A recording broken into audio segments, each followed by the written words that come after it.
नमस्कार बच्चों, स्वागत आप सबों को स्टडी टाइम यूट्यूब चैनल पर। बच्चों, इस वीडियो के माध्यम से कक्षा 6 क्लास का जो विज्ञान का सेकेंड चैप्टर है, दूसरा अध्याय है वाटर जल। इस अध्याय के जितने भी प्रश्न उत्तर हैं इस वीडियो के माध्यम से अभी आपको बताने वाले हैं, तो वीडियो को ध्यान से देखिएगा। और अगर कहीं आपको नहीं समझ में आता है तब जो सो आप कमेंट करके पूछ लीजिएगा।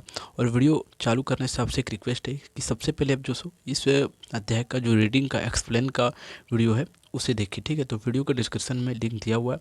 अगर आप उस वीडियो को आप देख लेते हैं तो क्या होता है कि आपका मन का जो डाउट है और आप प्रश्न उत्तर जो अभी करने वाले हैं ये प्रश्न उत्तर सब आप खुद ही कर लेंगे। लेकिन उस वीडियो को देखने के बाद ही इस वीडियो को जो सो आप देखिएगा, तब और आपको बेहतर में समझ में आने वाला है। क्योंकि उस वीडियो में जो सो मैंने सब बताया है कि प्रश्न उत्तर को सॉल्व कैसे किया जाता है। क्योंकि उस अध्याय को मैं इस प्रकार बताया हूँ कि प्रश्न उत्तर के रिलेटेड ही सब बताया हूँ। तो चलिए अब देखते हैं आगे। देखिए, अध्याय का नाम क्या है? वाटर, ठीक है, वाटर। अब देखिए, कहा जाता है फर्स्ट प्रश्न सही विकल्प पर सही का निशान लगाइए, कि जो सही प्रश्न का सही उत्तर है उस पर सही का निशान लगाए। कहा जाता है निम्नलिखित में, समझिएगा, कहा जाता है निम्नलिखित में, समझिएगा, निम्नलिखित में कौन सी प्रक्रिया बादल बनने में शामिल है, कि कौन सी प्रक्रिया जो सो बादल बनने में शामिल है, ठीक है। तो वाष्पन, संघनन, फिर वाष्पन के बाद संघनन या ऊर्ध्वपातन। तो क्या होगा इसका आंसर? क्या होगा? वाष्पन के बाद संघनन। क्योंकि क्या होता है, जब गर्मी के मौसम में जब जल वाष्प होता है तब जो सो क्या होता है, जल वाष्प होकर संघनन हो जाता है। आने की पहले भाप के रूप में ऊपर जाता है और ऊपर जाके बूंद के रूप में जम जाता है। अब अगला प्रश्न देखते हैं, जो दूसरा प्रश्न है। कहा जाता है निम्नलिखित में कौन बाढ़ से संबंधित नहीं है? कौन जो है सो बाढ़ आने से संबंधित नहीं है? तो देखिए, जन माल की क्षति, ये तो बाढ़ से जो सो ये संबंधित है। मिट्टी का अपरदन भी बाढ़ से संबंधित है। बीमारियों का कम होना और पेयजल का दूषित होना, तो इसमें बीमारियों का कम होना ये बात बाढ़ से कोई संबंधित बात नहीं है। लेकिन पेयजल का दूषित होना भी जो सो बाढ़ से संबंधित है। जान मन की हानि होना या क्षति होना ये भी संबंधित है। और मिट्टियों का अवर्धन होना ये भी जो सो संबंधित है। लेकिन इसका दूसरा का आंसर होगा बीमारियों का कम होना, ठीक है। ये जो सो बाढ़ से संबंधित नहीं है। अब आगे देखते हैं अगला प्रश्न। रिक्त स्थानों की पूर्ति कीजिए, यानी कि फिलिंग द ब्लैंक्स वाला प्रश्न है। कहा जाता है जल को वाष्प में परिवर्तन करने के प्रक्रम को वाष्पन कहते हैं। जो जल होता है उसे वाष्प में परिवर्तन करने की प्रक्रम को, क्रिया को क्या कहते हैं? वाष्पन कह देते हैं, ठीक है। अब आगे देखिए, कहा जाता है कुएं में जल की आपूर्ति भूमिगत जल से होती है। तो यहाँ फिलिंग द ब्लैंक्स में क्या होगा? भूमिगत जल होगा, ठीक है। अब आगे है पौधे के वाष्पन द्वारा जल की क्षति वाष्पोत्सर्जन कहलाती है। जो पेड़ पौधे वाष्पोत्सर्जन की क्रिया में जो जल की थोड़ी सी क्षति होती है उसे हम वाष्पोत्सर्जन कहते हैं, ठीक है। अब अगला प्रश्न देखते हैं, जो तीसरा प्रश्न है। कहा जाता है ऐसे क्रियाकलाप को लिखिए जिसमें एक बाल्टी पानी से अधिक किसी की आवश्यकता होती है। यानी कि कुछ ऐसे क्रियाविधि को लिखने को कहा जा रहा है जिसमें एक बाल्टी से अधिक पानी की आवश्यकता होती है, समझिएगा। कहा जाता है एक बाल्टी से अधिक पानी की आवश्यकता वाले क्रियाकलाप निम्न है। खुले जगहों से वसा जल का संग्रह, वह भी जो सो एक बाल्टी से अधिक पानी वहाँ होता है। क्रियाकलाप की विधि जिसे कि डोभा कहते हैं, ठीक है, सॉरी, डोमा कहते हैं। और अगला है खेतों की सिंचाई में भी जो है सो एक बाल्टी से अधिक पानी का उपयोग किया जाता है। और बहुत ऐसे जगह पर आप देखेंगे जहाँ एक बाल्टी नहीं 10 बाल्टी 50 बाल्टी तक के पानी का जो है सो खर्च होता है। ऐसे ऐसे उदाहरण है हमारे पास। अब अगला प्रश्न है, जो कि चौथा प्रश्न है। कहा जाता है जल चक्र का चित्र बनाइए, कि जो जल साइकिल है यानी कि वाटर साइकिल जो है उसका जो सो में चित्र बनाने को कहा जा रहा है। तो सिर्फ चित्र बनाने को कहा है, तो आप चित्र से देख के समझ जाइएगा कि किस प्रकार जल वाष्प होकर बादल बनता है और फिर वाष्प होने के बाद जो है सो बादल बनने के बाद फिर बारिश होता है। आप यहाँ देख सकते हैं, समझिएगा कि किस प्रकार जल जो सो वाष्पित होकर ऊपर जा रहा है और वाष्पित होने के बाद ऊपर जाने के बाद क्या हो रहा है? संघनित हो रहा है, यानी कि बर्फ के रूप में जम जा रहा है, ठीक है। उसके बाद क्या हो रहा है कि फिर हवा के कारण से जो सो बादल इधर की ओर जो सो आ रहा है, ठीक है, इधर की ओर आ रहा है। और इधर आने के बाद क्या हो रहा है कि यहाँ जो सो बारिश हो जा रहा है, जैसे पहाड़ी इलाका में या कहीं और इलाका में जो सो बारिश हो जा रहा है। और यहाँ फिर जो सो पानी नीचे आ गया, यानी कि इस प्रकार से साइकिल चलते रहता है। वाष्पन की क्रिया होता है और वाष्प की क्रिया से बादल बनना और बादल फिर बारिश होना, ठीक है। यही जो है सो जल साइकिल है, यानी कि वाटर साइकिल यही है। अब अगला प्रश्न देखते हैं। देखिए अगला प्रश्न देखने से आपसे पहले एक रिक्वेस्ट है कि प्लेलिस्ट में जो है सो आपका सभी कक्षा का अनलेवल है वीडियो, आप प्लेलिस्ट एक बार ज़रूर देखिएगा। देखिए प्लेलिस्ट देखने के लिए आप हमारे किसी भी वीडियो से आके जो है सो प्लेलिस्ट चेक कर सकते हैं।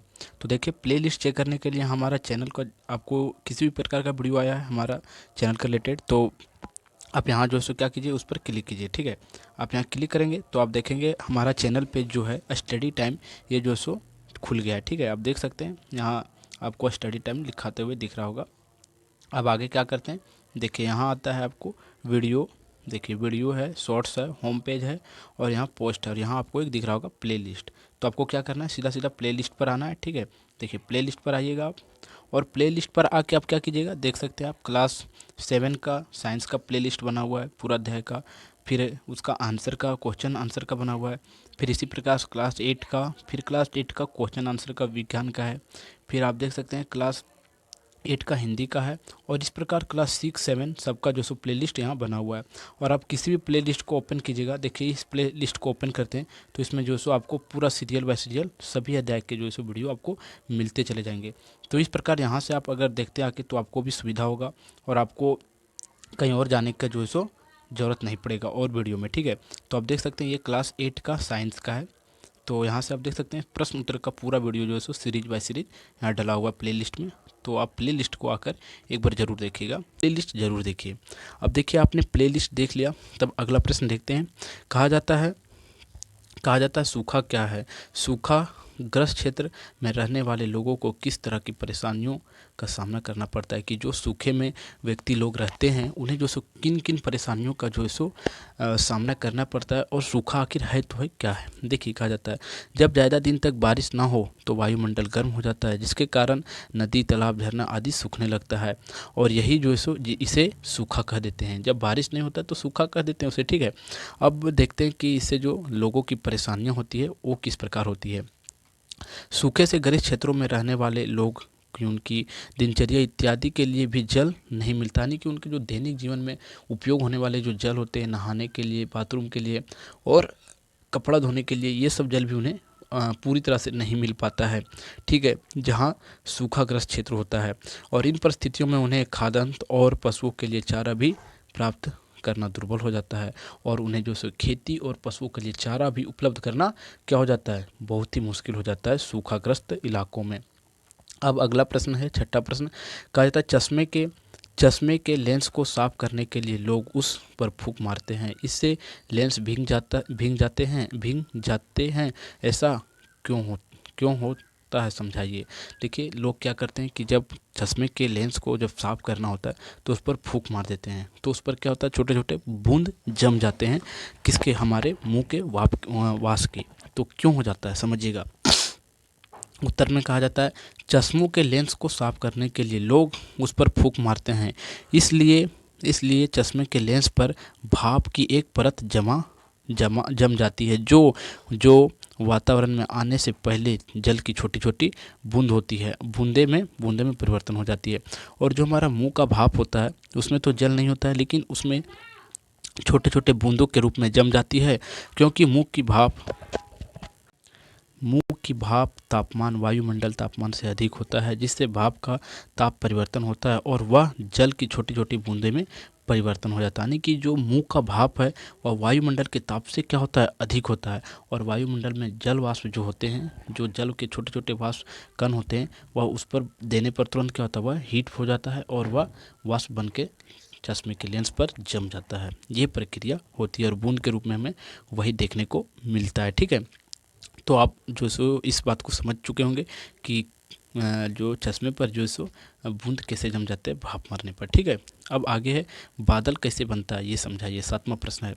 उत्तर, जैसे जैसे जल वाष्प ऊपर उठती जाती है, ठंडी होती जाती है, कुछ दूर ऊंचाई पर वायु इतनी ठंडी हो जाती है कि इसमें उपस्थित जल वाष्प संघनित होकर छोटे छोटे जल की बूंदे जिन्हें जल कणिका कहते हैं, में परिवर्तन हो जाती है, और यह जल कणिका जो वायु में तैरती है हमें बादल के रूप में दिखाई देती है। समझिएगा क्या कहा जाता है। उत्तर, जैसे जैसे जल वाष्प उठती है, यानी कि जैसे ही गर्मी के मौसम में जो सो झील के जल या झरने के जल या कहीं के भी जल जो सो वाष्प बनकर ऊपर उठती है, तो क्या होता है, वह जो सो संघनित हो जाती है ऊपर जाके, ठीक है, यानी कि जम जाती है और वह छोटे छोटे बूंद के रूप में जम जाती है और वही जो सो हमें बादल दिखाई देता है, ठीक है।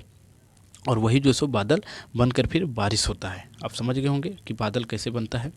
अब अगला 8वां प्रश्न है, कहा जाता है एक जल की ठंडी बोतल रेफ्रिजरेटर से निकालिए और इसे मेज पर रखिए। कुछ समय पश्चात आप इसके चारों ओर जल की बूंदें, छोटी छोटी बूंदें देखते हैं। क्यों ऐसा क्यों होता है कि आप जब देखते होंगे कि वाटर की बोतल जब फ्रिज से या रेफ्रिजरेटर से निकाला जाता है, तब आप देखते हैं कि उस पर छोटे छोटे बूंद पानी के जम जाता है। ऐसा क्यों होता है, समझिएगा। कहा जाता है उत्तर, बर्फ युक्त गिलास की बाहरी सतह बाहर की हवा को ठंडी कर देती है। सही बात, जो वातावरण की हवा है उसे ठंडी कर देती है और जल वाष्प, जो हमारे वायुमंडल में जल वाष्प के कण होते हैं, वो गिलास के सतह पर संघनित यानी कि जम जाते हैं, संघनित हो जाते हैं और वही बूंद जो सो हमें दिखाई पड़ता है। और उसी से हम कन्फ्यूज होते हैं कि ये बाहर जो सो हमारा बोतल का ढक्कन तो बंद है, लेकिन ये पानी बाहर कैसे आ गया। तो अब आप समझ गए कि जो कि हमारे वायुमंडल में जो जल वाष्प के कण होते हैं, वह जो सो तुरंत ही इतना, मतलब वह बोतल का वातावरण, उसका सरफेस एरिया ठंडा होता है कि उसे भी ठंडा करके अपने पर जमा लेता है, ठीक है। अब 9वां प्रश्न है, समझिएगा। कहा जाता है जल बचाने के लिए आप कौन से आसान उपाय को कर सकते हैं। उत्तर, जल बचाने के लिए निम्न उपाय किए जा सकते हैं, ठीक है, जिसमें से भवन की छत पर एकत्रित जल को पाइपलाइनों के माध्यम से भंडार टैंक में पहुंचाकर पुनः आपूर्ति के लिए इस्तेमाल किया जा सकता है। यानी कि कहा जाता है जल के बचाव के लिए जब बारिश के समय हो, तो जो जल छत पर गिरता है या कहीं भी गिरता है, उसे पाइप के माध्यम से जो है क्या किया जा सकता है, उसे जो सो किसी टैंक में जमा कर दिया जा सकता है और वही पानी को फिर बाद में उपयोग किया जा सकता है, ठीक है। फिर आगे कहा जाता है खुले जगहों में रिसने वाले गड्ढा बनाकर निकास नली द्वारा वर्षा जल को भौम जल का स्तर बढ़ने के लिए काम में लाया जा सकता है। यानी कि गड्ढा या पोखर बनाकर जो सो या डोभा खोदवा कर जो सो क्या किया जा सकता है, भौम जल के स्तर भी बढ़ाया जा सकता है।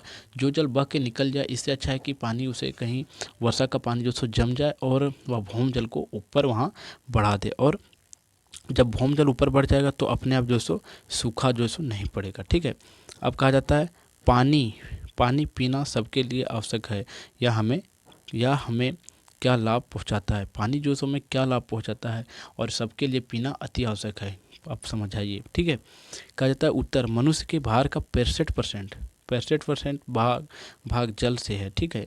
जो मनुष्य का शरीर है, इसमें 75% या 65% तक जल ही भरा हुआ है और मनुष्य भोजन के बिना सप्ताह तक जीवित रह सकता है, परंतु बिना जल के वह केवल 6 दिनों तक ही जीवित रह सकता है। तो आप समझ सकते हैं कि हमारे जीवन के लिए, हमारे शरीर के लिए जल जो सो कितना आवश्यक है। अगर जल ना हो तो हमारे जो पृथ्वी पर अस्तित्व नहीं होगा।